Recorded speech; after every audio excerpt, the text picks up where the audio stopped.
The summer sun shimmered on the quiet streets of Clearwater Beach as Maya Johnson parked her rental car, ready for a well-deserved weekend getaway with her 10-year-old son, Tyler. After months of back-to-back work, she just wanted peace, the sound of waves, laughter, and time away from duty. But peace wasn't what she was about to get. As she stepped out of the car, wearing a simple sundress and shades, two local cops nearby exchanged glances. Something about her confidence, or maybe just her presence, caught their attention. Within minutes, their quiet suspicion turned into a scene. Maya tried to stay calm as the officers approached, questioning her about the car, the hotel, even her reason for being there. Tourists began watching, whispers spreading. Tyler held her hand tighter, confused and scared. The tension thickened when one officer demanded to see her ID, his tone sharp, his eyes full of doubt. Maya's mind raced. She'd faced tougher interrogations before, but never like this. Never off-duty. They had no idea who they were dealing with. No clue that the single mom on vacation was actually a federal agent who'd spent years investigating cases just like this. Maya took a slow breath, debating whether to reveal her badge or let them dig their own hole deeper.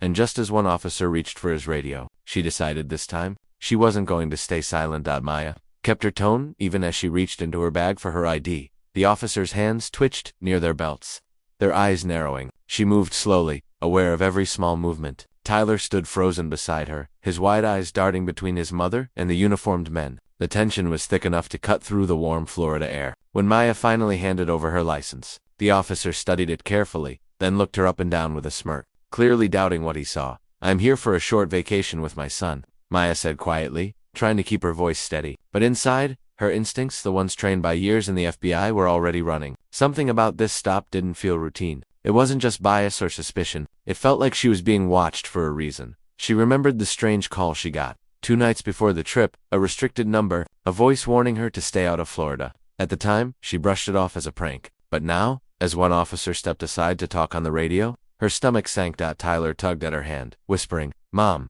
are we in trouble?" She smiled faintly, masking her worry. "No, baby, we're just being checked." But she knew better. This wasn't just about her being a tourist in the wrong place. Someone knew who she was, and they were making sure her vacation was anything but peaceful. The officer with the radio turned his back, speaking in a low tone that Maya couldn't make out. His partner stayed close, pretending to scroll through her ID again. She caught his badge number out of habit, a reflex she'd developed long ago. Years in the bureau had taught her that nothing was ever random, and right now, everything about this felt planned. Maya's phone buzzed in her pocket, and she discreetly glanced at the screen. A single text flashed: ****, they know. ***, no name, no number. Her heart skipped. It confirmed what she feared. This wasn't just an overzealous police stop. Someone from her last undercover case had found her. The timing couldn't be coincidence. Meanwhile, inside the nearby cafe, a man in a gray hoodie sipped his coffee, watching through the window. He wasn't a tourist. His eyes followed every move Maya made. He'd been trailing her since the airport, waiting for the right moment. The cops were just a distraction, part of a larger game she hadn't realized she was already in. Back outside,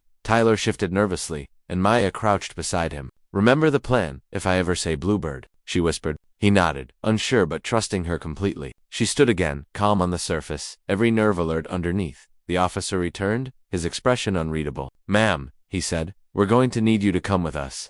Maya's fingers brushed against her hidden badge. She had a choice: play along, or reveal who she really was. Maya's pulse quickened as she stood facing the officers. The boardwalk crowd had grown quieter, sensing something was off. Tyler clung to her arm, his eyes filled with confusion and fear. The officer's hand rested near his holster, his tone calm but edged with authority. "Please, ma'am, it'll only take a few minutes."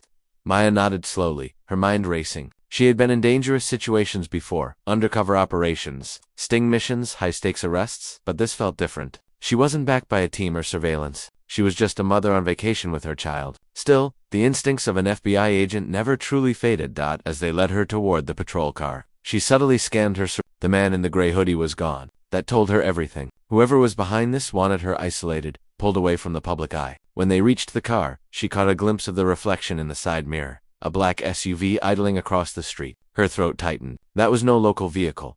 Tyler's small voice broke her focus. "Mom, what's happening?" She knelt, pressing a quick kiss to his forehead. "Remember what I said, Bluebird. Don't forget." He nodded, tears brimming, as one officer guided him toward a waiting bystander. The moment Maya was placed in the back seat, the SUV's engine roared to life. Through the tinted glass, she saw the same hooded figure watching from inside. Her heart pounded. Whoever was pulling the strings had just made their move. The black SUV rolled forward slowly, matching the patrol car's speed as it pulled away from the beach. Maya's instincts screamed at her that something was wrong. Through the tinted window, she caught the faint glint of a camera lens pointed directly at her. Whoever was inside wasn't just watching, they were recording. She leaned forward slightly, her eyes darting to the officer driving. He avoided her gaze, gripping the wheel a little too tightly.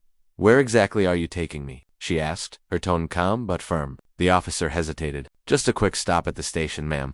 His voice was steady, but the pulse in his neck told another story. Her phone buzzed again in her pocket, another blocked message. This time, only 2 words. Asterisk, asterisk. They flipped. Asterisk, asterisk. Her stomach dropped. They could only mean one thing. Someone inside her agency had been compromised. Maybe even the same people who had sent her this warning before the trip. At that moment, the SUV swerved into another lane and suddenly accelerated, cutting in front of the patrol car. The officer cursed under his breath and slammed the brakes. But before the car could stop completely, a sharp pop echoed, a tire blowout. The vehicle spun slightly, jerking to the side of the road. Maya's heart pounded as smoke rose from the front wheel. The officer stepped out to assess the damage, but she knew this was no accident. This was a message. Someone wasn't just after her identity. They wanted her silenced before she could expose the truth.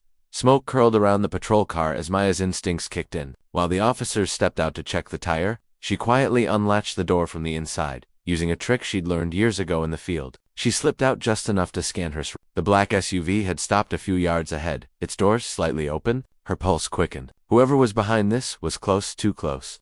A tall figure stepped out of the SUV, face hidden behind sunglasses. "Agent Johnson," he called, his voice calm and unnervingly familiar. Maya froze. That voice belonged to Agent Cole, her former bureau partner, the same man who'd vanished after their last operation. She had thought he was dead. "Cole," she breathed, "what are you doing here?" He smiled faintly. "Finishing what we started. You were never supposed to make it this far." His words sent a chill down her spine. It all made sense. The fake warning calls, the suspicious stop, the compromised agents. It was him. He'd turned. Before he could move closer, Maya flashed her badge and aimed the small concealed tracker she'd activated earlier. Within seconds, sirens echoed in the distance. Back up. The real kind. Cole's expression faltered as unmarked vehicles surrounded the scene. But as agents rushed in, he smirked one last time and dropped a phone at her feet. On its screen was a live feed. "Tyler, safe but watched?" Maya's heart stopped. The mission wasn't over. It had just shifted to something far more personal. Maya's breath caught as she stared at the phone screen. Tyler sat in the back seat of a nearby car, frightened but unharmed. Within seconds, she was running toward him, guided by the faint GPS ping from the tracker she had placed in his backpack earlier, a precaution she'd always taken, even on vacations. When she reached the car, an undercover agent stepped out, reassuring her that Tyler was safe. Relief washed over her as she pulled him into her arms, tears mixing with the ocean breeze. Cole had been taken into custody. And over the next few days, the truth unfolded. He had been working with a group trying to leak classified intelligence, using Maya's presence in Florida to frame her and erase loose ends. The local cops had unknowingly been manipulated through false reports and forged warrants. It was a setup from the start. Back at the Bureau headquarters, Maya was cleared of all suspicion. Her bravery during the ordeal not only exposed a network of corruption, but also reminded her why she joined the FBI in the first place, to protect it, not just serve. When she finally took Tyler home, she promised him something simple: no more secret missions. At least for a while. As the sun set that evening, Maya watched him fall asleep, safe and smiling. The chaos was behind them, but the lesson remained. Strength isn't about the badge or the title. It's about standing tall, even when the world tries to break you.